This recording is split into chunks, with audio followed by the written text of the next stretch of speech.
You tried to make me look like a fool. Now watch your world burn. So this happened last Christmas, and I'm still processing the absolute insanity. My wife Sarah's family has always treated me like garbage, but what went down at their holiday dinner was beyond anything I could have imagined. Picture this. I'm sitting in their mansion's dining room that looks like Martha Stewart had a breakdown in a Hallmark store. Gold everything. Enough mistletoe to choke a reindeer, and a Christmas tree so massive it probably had its own zip code. But underneath all that festive cheer, something felt off. Sarah had been acting weird on the drive over, actually smiling at me for the first time in months. The dining room was its usual intimidating setup. Mahogany table that could seat half the neighborhood, crystal chandelier worth more than most people's houses, and enough silverware to arm a small militia. Robert sat at the head like some medieval king, his silver hair perfectly styled. Sarah's sister Lisa was already 3 glasses deep in her liquid dinner, giving me that fake smile that said, "I tolerate your existence, but would happily watch you get hit by a bus." But it was the stranger sitting across from me that really set off my alarm bells. Tall, blonde, looked like he'd been manufactured in some Ivy League factory. His suit probably cost more than my car, and he kept glancing at Sarah with this weird familiarity that made my skin crawl. Robert cleared his throat, his signature move before delivering verbal sucker punches. "Everyone, I'd like you to meet Alex Worthington," he announced, raising his wine glass. "Harvard MBA, excellent family connections." Then came the pause that made my blood pressure spike. "He'll be absolutely perfect for your position at the company after you get laid off and divorced." The words hung in the air like poison gas. For a split second, you could have heard a pin drop. Then the laughter started. First Sarah's high-pitched giggle, then Lisa's drunken cackle, and finally Robert's booming guffaw echoing off the walls. They were all looking at me, waiting for the explosion, the dramatic meltdown, the satisfying collapse of my dignity. Alex had the decency to look uncomfortable, shifting like his expensive suit had turned into a hair shirt. Poor bastard probably didn't realize he'd been invited to witness an execution. I could feel rage rising in my chest, that familiar surge that wanted to flip the table. Instead, I took a deep breath, reached for my roll, and buttered it with surgical precision. "How nice," I said, my voice so calm it could have been used as a sleep aid. I took a bite, chewed thoughtfully, and looked directly at Alex. The kid was sweating now. "Alex, that's quite an interesting proposition. Did they happen to mention that the company is actually in my name? You know, legally speaking?" The laughter died like someone had pulled the plug on a karaoke machine. Sarah's fork clattered against her plate. "Oh, and Alex," I continued, maintaining that eerily calm tone, "did they also mention the prenup? You know, that document Sarah signed with such enthusiasm back when she thought I was her ticket to Easy Street?" That's when Sarah made her mistake. She tried to take a sip of wine to cover her shock, but her hand was shaking so badly she ended up choking on it. The coughing fit that followed was so violent, I thought she might hack up a lung right there on the imported china. Let me back up and explain what the last 6 years have been like, because this Christmas ambush didn't materialize out of thin air.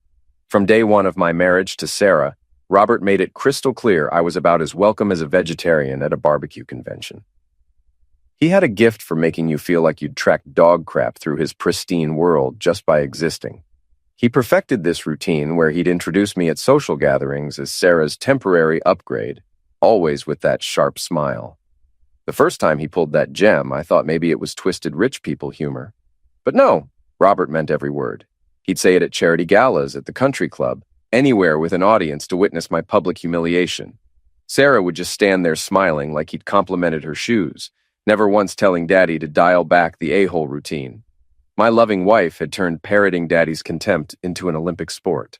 According to her, I wasn't sophisticated enough for her circle of trust fund babies. My suits weren't expensive enough. My car wasn't flashy enough. "You just don't understand our lifestyle," she'd say with that condescending tone, like she was explaining quantum physics to a golden retriever. My friends don't know what to make of you. Her friends were a collection of Botoxed housewives whose greatest achievement was marrying well, and whose idea of hardship was their personal trainer running 5 minutes late.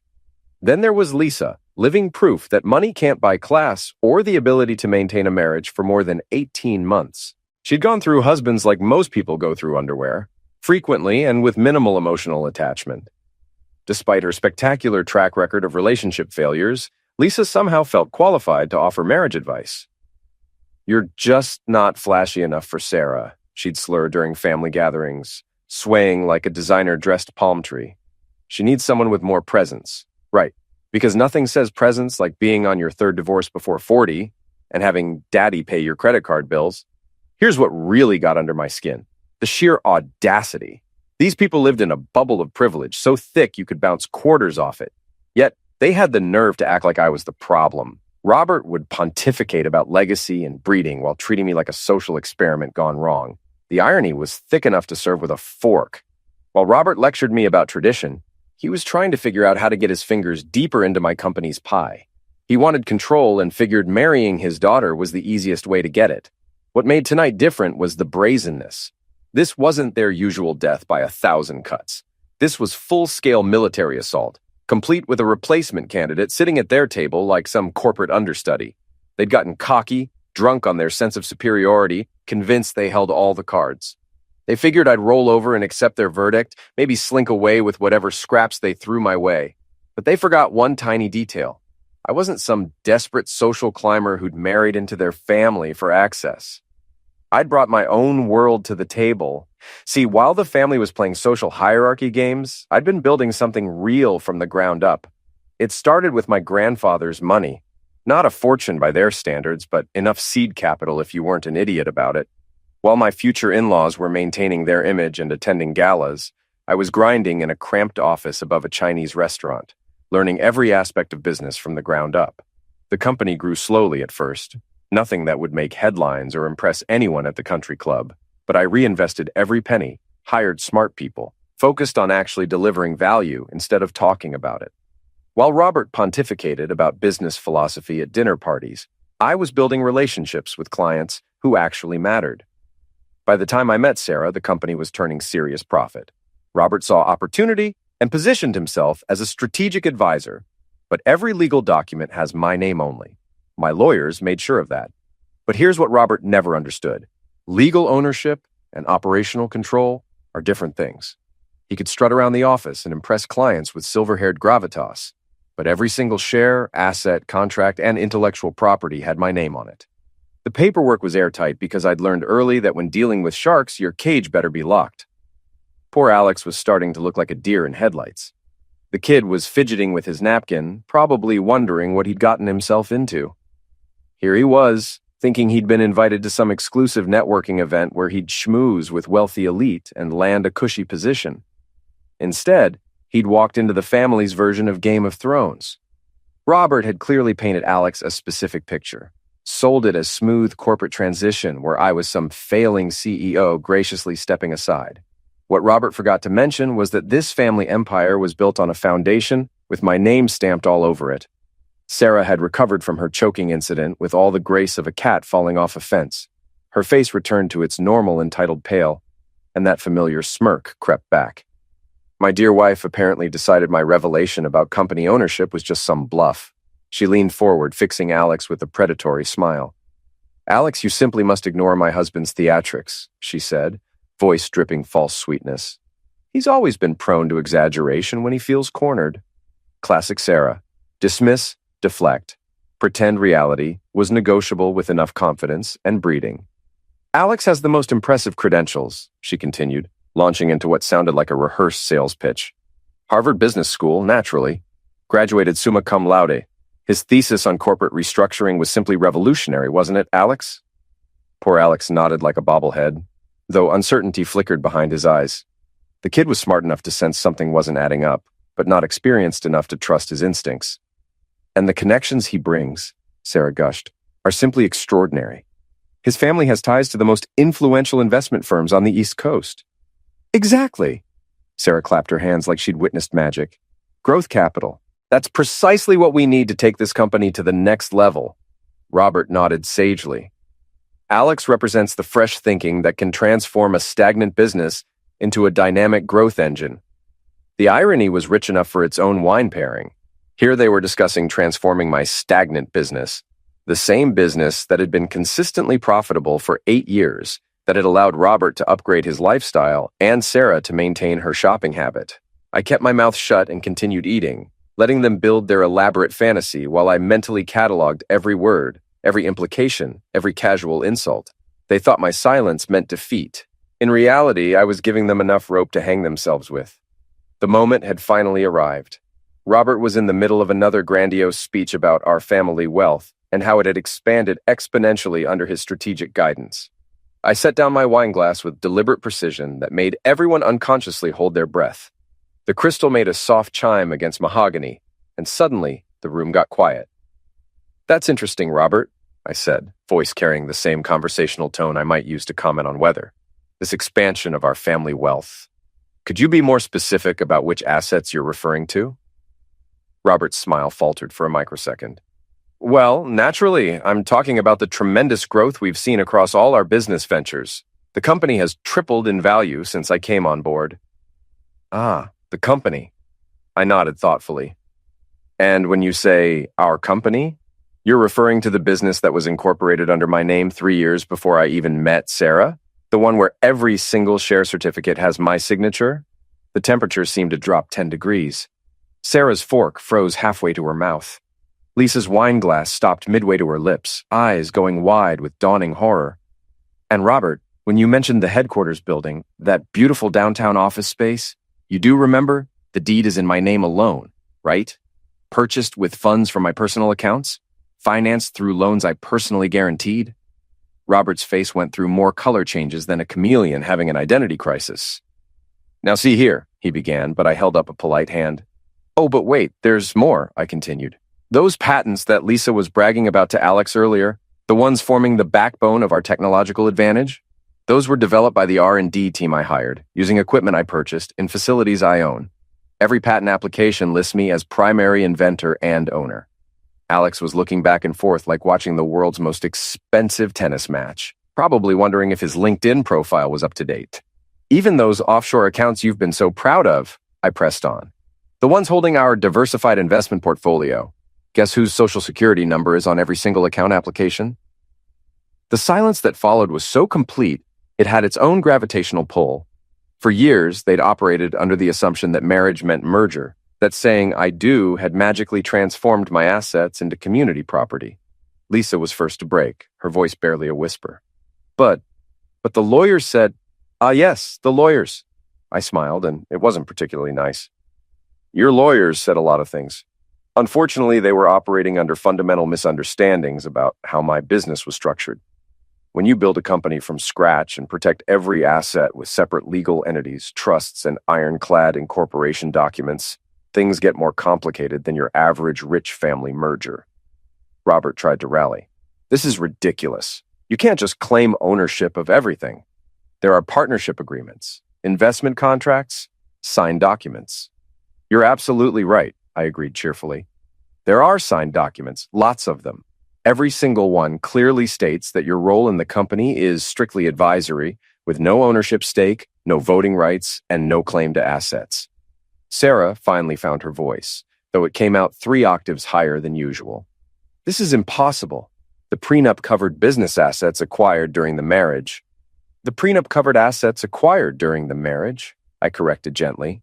"But since the company, the building, the patents, and about 90% of our current assets were established before our marriage, they fall under the separate property clause. You know, the one your own lawyer explained before you signed it." Alex cleared his throat nervously. Perhaps I should go," he suggested. "Nonsense, Alex," I said warmly. "You should stay for dessert. I think you'll find the rest of this conversation quite educational." "You know what, Sarah?" I said, settling back. "Since we're being so honest about everything tonight, maybe we should clear the air about some other details that have been bothering me lately." The way her eyes narrowed told me she knew exactly where this was heading.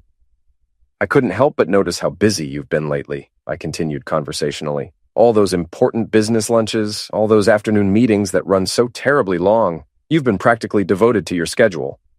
I reached into my jacket and pulled out my phone, setting it on the table. "See, when your spouse starts having mysterious afternoon appointments 3 times a week, a reasonable person might get curious about where all that time is being spent." Sarah's face went from pale to gray. "You've been spying on me?" "Spying is such an ugly word," I replied. "I prefer to think of it as taking a healthy interest in my wife's well-being."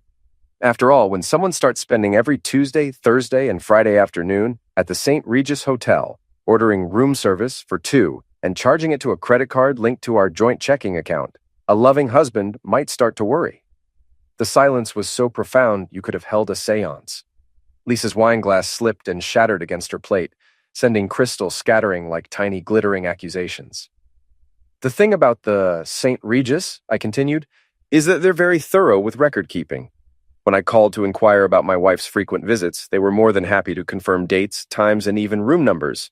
Apparently, Sarah has been quite the regular customer.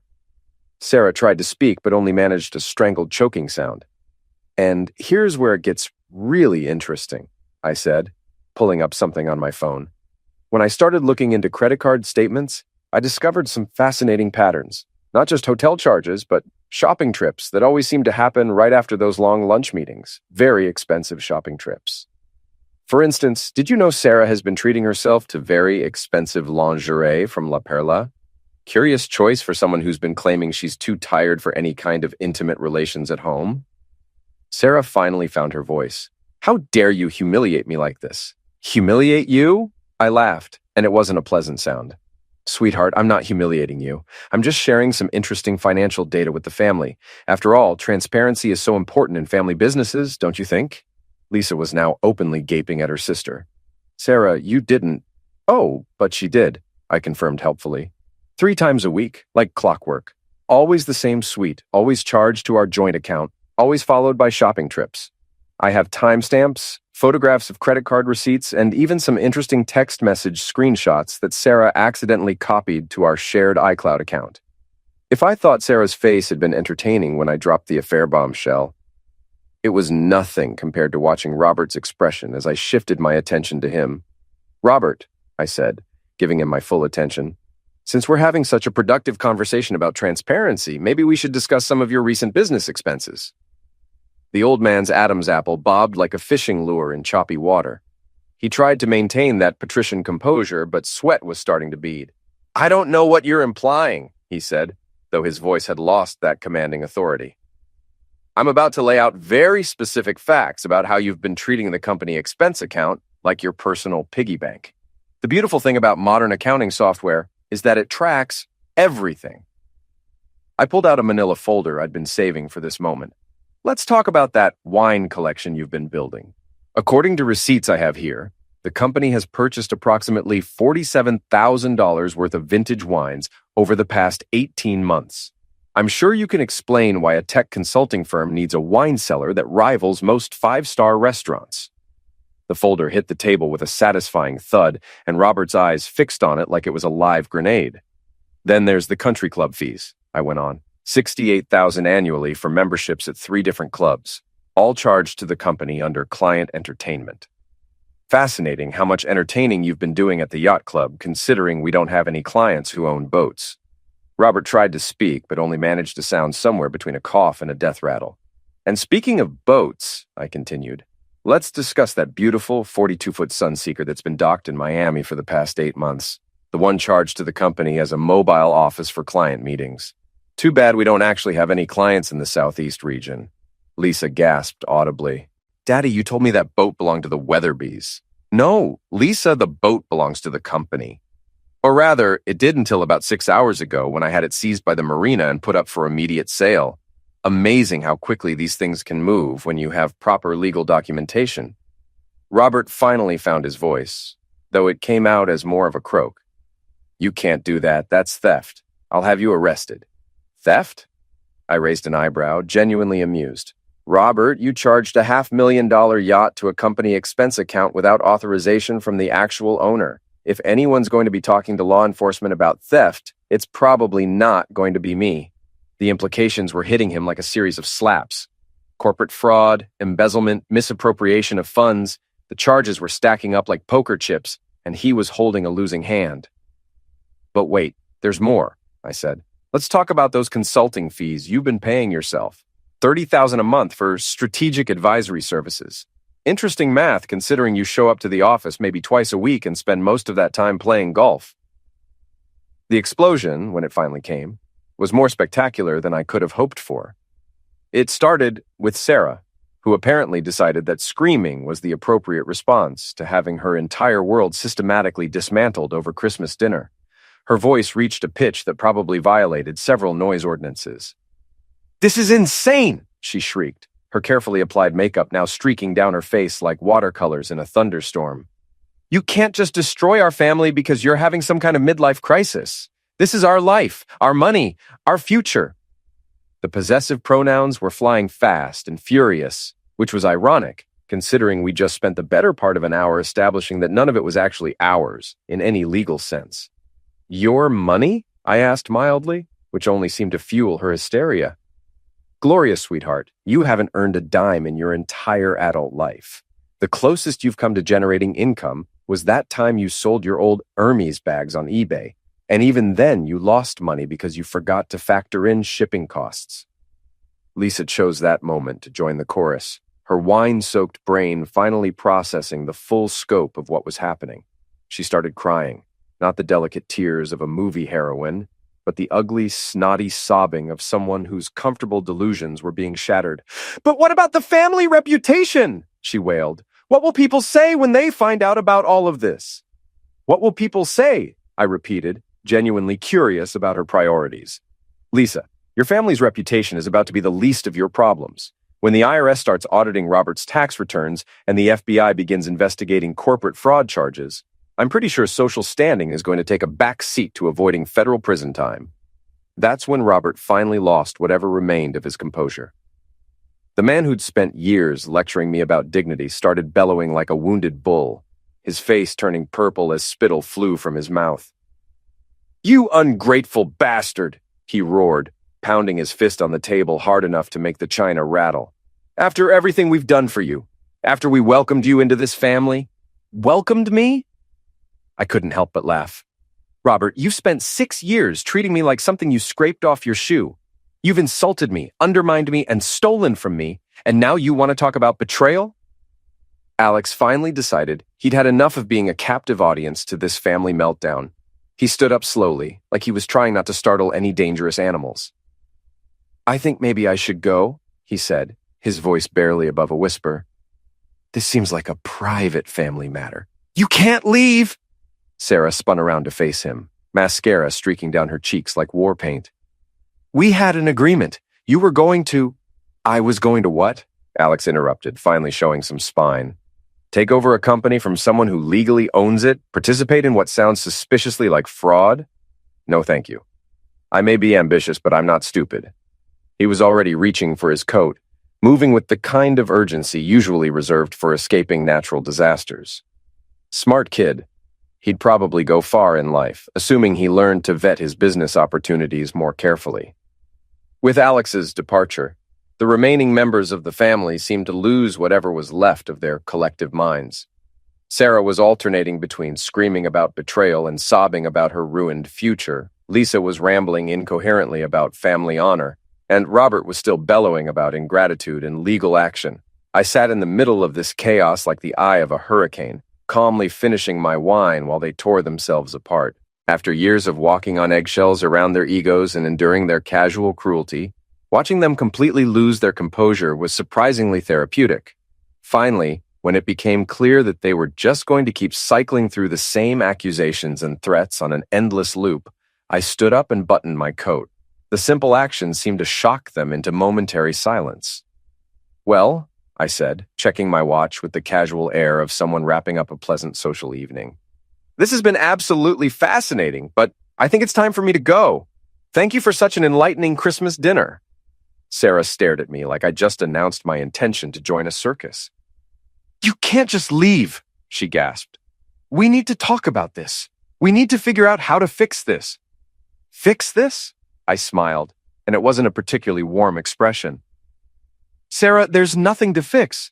There's just reality. And reality is that your comfortable little fantasy is over." I walked toward the door, savoring the sound of my footsteps echoing in the suddenly quiet dining room. At the threshold, I turned back for one last look at the wreckage of their evening.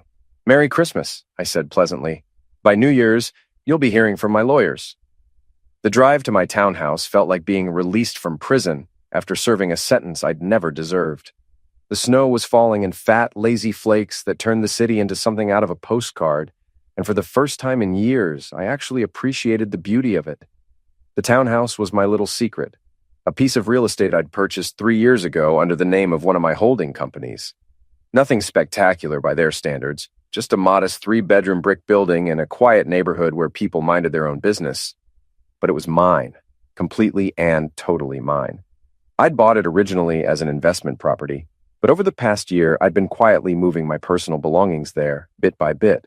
Nothing obvious, just the gradual migration of items that actually mattered to me. As I pulled into the narrow driveway, my phone started buzzing like an angry wasp trapped in a jar. First it was Sarah, her number flashing with desperate persistence. Then Robert, probably calling from his study where he was frantically going through contracts looking for some loophole. Even Lisa managed to dial my number. Though given her alcohol consumption, that was probably more luck than motor skills. I let them all go to voicemail. After 6 years of jumping every time one of them called, the simple act of ignoring their demands felt revolutionary. Each ignored call was a small declaration of independence. Inside the townhouse, I poured myself 3 fingers of bourbon, the good stuff that I kept here instead of the overpriced scotch that Robert insisted on serving. I settled into the leather chair by the window, the one that faced out onto the quiet street where normal people live normal lives without the constant drama of corporate espionage and family warfare. The silence was extraordinary. No Sarah complaining about imagined slights from her social circle. No Robert pontificating about business strategies he didn't understand. No Lisa's drunken commentary on everything from my wardrobe choices to my failure to appreciate their family's superiority. Just blessed, beautiful silence. The text messages started arriving around 10 o'clock, a steady stream of increasingly desperate digital pleas that ranged from pathetic to threatening to completely delusional. Sarah's messages were a masterclass in emotional manipulation, cycling through anger, self-pity, and hollow promises of change. "We can work this out," she texted. "Don't throw away everything we've built together." As if she'd built anything other than an impressive collection of credit card debt and extramarital affairs. Robert's texts were more direct, alternating between legal threats and attempted intimidation. "You'll regret this," he warned. "I have connections you can't imagine." The irony was delicious.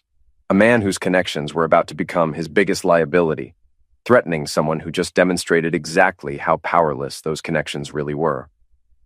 Around midnight, the calls and texts finally stopped, probably because they'd exhausted themselves or passed out, or possibly because their lawyers had advised them to shut up before they incriminated themselves further. I raised my glass to the window, looking out at the snow-covered street where Christmas lights twinkled in windows, and normal families were probably sleeping peacefully, dreaming of presents and vacation days instead of forensic accountants and federal investigations. "Merry Christmas to me," I said aloud, and meant every word. The freedom was intoxicating in a way that no amount of money or social status could match. For the first time in years, I could make decisions without considering how they would affect Sarah's reputation or Robert's business schemes or Lisa's delicate sensibilities. The company was mine, legally and completely, protected by contracts so airtight that even a team of Harvard lawyers couldn't find a crack. The assets were mine, secured in trusts and holding companies. Even the house we'd shared was technically a company property, which meant Sarah would be looking for new accommodations sooner rather than later. But more than the financial victory, more than the legal vindication, was the simple fact that I was finally free from their toxic influence. No more walking on eggshells, no more swallowing insults, no more pretending that their casual cruelty was just family dynamics. As I finished my bourbon and prepared for the first peaceful night's sleep I'd had in years, I couldn't help but smile at the irony. They tried to give me the gift of humiliation, but instead they'd given me something far more valuable, the motivation to finally cut myself free from their web of manipulation and control. Freedom, it turned out, was the best Christmas present I'd ever received.